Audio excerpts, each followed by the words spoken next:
अस्सलामुअलैकुम दोस्तों। अक्सर लोग ये कहते हैं कि कलेजा जल रहा है, यानी कलेजे में जलन हो रही है, या कुछ लोग कहते हैं कि जो है कलेजे के अंदर साड़ पड़ रहा है। पंजाबी में कहते हैं कलेजा सड़दा पिया। तो दोस्तों असल में होता क्या है, क्या वाकई ही कलेजा जलता है या इसकी कुछ और वजह होती है, आज मैं आपको बताता हूँ। और इसके लिए एक नुस्खा भी आपको बताऊँगा कि किस तरीके से हम कलेजे की जलन को रोक सकते हैं, कैसे हम जलन और ये मैदा के जितने भी मसाइल हैं, पेट के मसाइल हैं, इनको हम दूर कर सकते हैं। असल में ये हमारा जिगर होता है, लीवर होता है।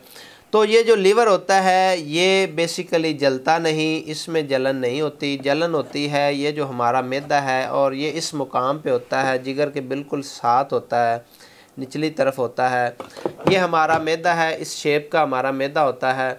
तो जो भी हम ग़ज़ा खाते पीते हैं तो जब मैदे में आती है कुछ देर के लिए पड़ी रहती है, या बादी खुराक होती है, या एसिडिक होती है, तो वो मैदे में तेज़ाबियत पैदा कर देती है, जिससे मैदे के अंदर बहुत ज़्यादा जलन शुरू हो जाती है।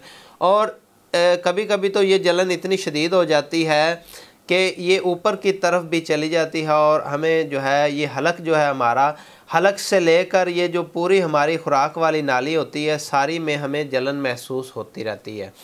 तो बड़ी ये शदीद जलन होती है, बड़ी तकलीफ़ का बायस होती है। खट्टे डिकार आते हैं, बाज़ औक़ात कै भी आ जाती है, और कई दफ़ा जो है इतनी ज़्यादा यानी तकलीफ़ हो जाती है कि बंदा जो है बिल्कुल खाने को ही दिल नहीं करता, क्योंकि जब बंदा खाता पीता है तो उसके मैदा में बहुत ज़्यादा दर्द हो जाती है। तो ये जो तेज़ाबियत होती है मैदे की, या जलन होती है दोस्तों, जब ये मुज़म्मन शक्ल अख्तियार करती है तो ये अल्सर की शक्ल बन जाती है। अगर हम टेस्ट करवाएं तो हमारी H pylori जो है वो पॉजिटिव होती है, और ये मैदे की अल्सर की अलामत है।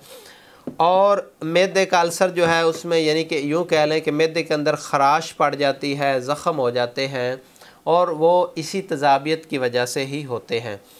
तो दोस्तों इससे बचने के लिए हम क्या करें, मैं आपको बताता हूँ। सबसे पहले मैं आपको ये बताता चलूँ कि जब मैदे से हमारी खुराक जो है वो अच्छे तरीके से, मैदा हमारी खुराक को बारीक अच्छे तरीके से गला देता है, तो खुराक को गलाने के बाद जो है वो छोटी आंत में चली जाती है। खुराक हमारी छोटी आंत जो है ये काफ़ी ज़्यादा लंबी होती है, और ये यानी कि ना बहुत ज़्यादा लंबी होती है। कई इसके जो है ना इस तरीके से फेरे होते हैं, गुच्छे होते हैं, गुच्छे की तरह ये हमारी छोटी आंत होती है। तो इससे खुराक होती हुई, गुज़रती हुई, जो खुराक का अहम हिस्सा होता है वो ये जज़ब करके उसको हमारे खून में शामिल कर देती है, जो कि हमारे जिस्म की परवरिश और जिस्म की ताकत के लिए इस्तेमाल होता है। और बाकी जो वेस्ट होता है वो बड़ी आंत से होता हुआ जो है वो पखाने के रास्ते खारिज हो जाता है। तो दोस्तों हम किस तरीके से अपने मैदे को तेज़ाबियत से, जलन से, अल्सर से बचा सकते हैं, सबसे पहले तो मैं आपको कुछ टिप्स बताता हूं जिन पे हम अमल करेंगे तो इंशाल्लाह हम जो है वो मैदा के मसाइल से बच जाएंगे। सबसे पहले तो हमने ये जो कोल्ड ड्रिंक्स होती हैं, खारी बोतलें होती हैं, इनसे बचना है, जो कि हम बड़े ही शौक़ से पीते हैं। इनसे जितना भी हो सके बचने की कोशिश करें। दूसरे नंबर पे ब्रायलर से बनी हुई चीज़ें और जितने भी फ़ास्ट फूड हैं मुख्तलिफ़ शक्लों के, उनसे बचने की कोशिश करें। तेज़ मिर्च मसाला वाली चीज़ों से बचें। कोशिश करें कि घर का पका हुआ खाना खाएं, और कच्ची सब्ज़ियां, फ्रूट जो है वो दोपहर को ज़रूर इस्तेमाल करें, सलाद इस्तेमाल करें। और पानी जो है वो ज़्यादा से ज़्यादा पिएँ। कई लोग जो हैं वो पानी बिल्कुल नहीं पीते, जिसकी वजह से भी मैदा में तेज़ाबियत पैदा हो जाती है। और सिगरेट से बचना है, और जो बीड़ी वगैरह लोग रखते हैं इससे कोशिश करें कि परहेज़ करें। और जो लोग ड्रिंक करते हैं यानी शराब वगैरह पीते हैं, उससे भी मैदे का अल्सर हो जाता है। तो ये सारी चीज़ें जो हैं इनसे हमने बचने की कोशिश करनी है। और खाना वक्त पे खाना है। जब हम वक्त पे खाना खाएंगे तो इंशाल्लाह हमें बिल्कुल मैदा के मसाइल नहीं होंगे। दोस्तों एक वाक़या नबी सल्लल्लाहु अलैहि वसल्लम के दौर का मैं बताता चलूँ।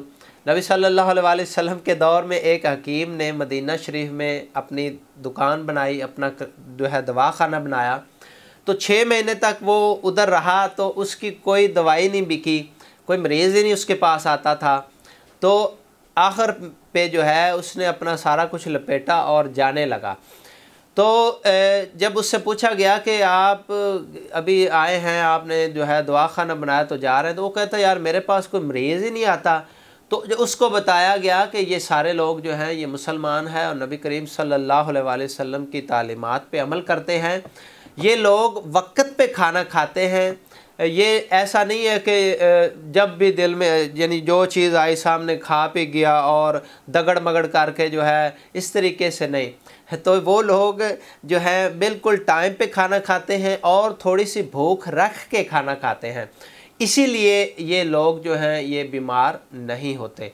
तो दोस्तों, अगर आज हम नबी करीम सल्लल्लाहु अलैहि वसल्लम की तालीमात पे अमल करेंगे तो अल्लाह के हुक्म से हमें कोई भी बीमारी नहीं होगी और इंशाल्लाह हम सारी बीमारियों से बच जाएंगे। तो दोस्तों, इसके अलावा मैं मुख्तलिफ़ वीडियोज़ में फ्री नुस्खा जात बताता रहता हूँ हमारे चैनल पे और हमारे फेसबुक पेज पे मुख्तलिफ़ वीडियोज़ मौजूद हैं जिन पे मैदे के अल्सर के बारे में, मैदे के सारे मसाइल के बारे में, अंतड़ियों के मुतल्लक मुख्तलिफ़ नुस्खा जात फ्री दिए गए हैं। आप हमारी वो वीडियोज़ देख के नुस्खे तैयार करके इस्तेमाल कर सकते हैं। और इसके अलावा आज मैं जो आपको बताने जा रहा हूँ, हमारा अल्सीरेक्स कोर्स जो है ये एक मुकम्मल कोर्स है और एक जामिया कोर्स है जो कि हमने बड़ी रिसर्च के बाद और बड़ी ही मेहनत के बाद जो है ये एक मुकम्मल कोर्स तैयार किया है, जिससे इंशाल्लाह मुकम्मल डाइजेस्टिव सिस्टम जो है ये बिल्कुल तंदुरुस्त और सेहतमंद हो जाएगा। यानी कि जब हम मुंह में खुराक डालते हैं, हमारे गले से लेकर बड़ी आंत तक जितना भी रास्ता है, यानी इसमें हमारा मैदा भी आता है, छोटी आंत भी, बड़ी आंत भी, और जितने भी यानी कि डाइजेस्टिव हमारा सिस्टम है उसमें जितने भी मसाइल होंगे इंशाअल्लाह अल्लाह के हुक्म से ठीक हो जाएंगे। और ख़ास कर मैदा के अल्सर के लिए, तेज़ाबियत गैस के लिए, पेट फूले के लिए ये इंतहाई फ़ायदा मंद है। ये सबसे पहले हमारा अल्सीरेक्स सप्लीमेंट है जो कि खाना खाने से आधा घंटा पहले चाय वाली आधी चम्मच लेनी होती है। ये स्टोमैको है, खाना खाने के आधा घंटा बाद चाय वाली आधी चम्मच लेनी होती है। ये ड्रॉप्स हैं, ये 10 कतरे सुबह दोपहर शाम लेने होते हैं। और ये स्टोमैको माजून है हमारी, ये चाय वाली आधी चम्मच रात को लेनी होती है। और ये इसके अंदर मुकम्मल तरीक़ाकार भी है, किस तरीके से इसको इस्तेमाल करना है, कैसे खाना है और कौन कौन सा परहेज़ करना है, ये इसमें सारे मुकम्मल डिटेल मौजूद है। तो दोस्तों, जो दोस्त मैदा के अल्सर में मुब्तला हैं, पेट के मसाइल में मुब्तला हैं, या इसके अलावा जलन होती है, पेट फूल जाता है, या स्याह रंग का पखाना आता है, या इधर जो है खुराक की नाली में जलन होती है, या खुराक हज़म नहीं होती, जितने भी मसाइल हैं इंशाल्लाह उनके लिए हमारा अल्सीरेक्स कोर्स जो है ये इंतहाई फ़ायदामंद है। तो बाकी हम मुख्तलिफ़ नुस्खा जात भी बताते रहते हैं, आप वो भी बना सकते हैं। तो जिन दोस्तों को मैदा और पेट के मसाइल हों वो हमारे नंबरों पर रब्ता करके हमारा अल्सीरेक्स कोर्स मंगवा के इस्तेमाल कर सकते हैं और शिफा हासिल कर सकते हैं। तो दोस्तों, अपना बहुत सारा ख्याल रखा करें, अपनी खुराक का ख्याल रखा करें, अपनी सेहत का ख्याल रखा करें और खुश रहा करें, क्योंकि खुश रहना जो है ये भी हमारी सेहत को बेहतर रखता है। हकीम सरफराज को दीजिए इजाज़त, दुआओं में याद रखिए।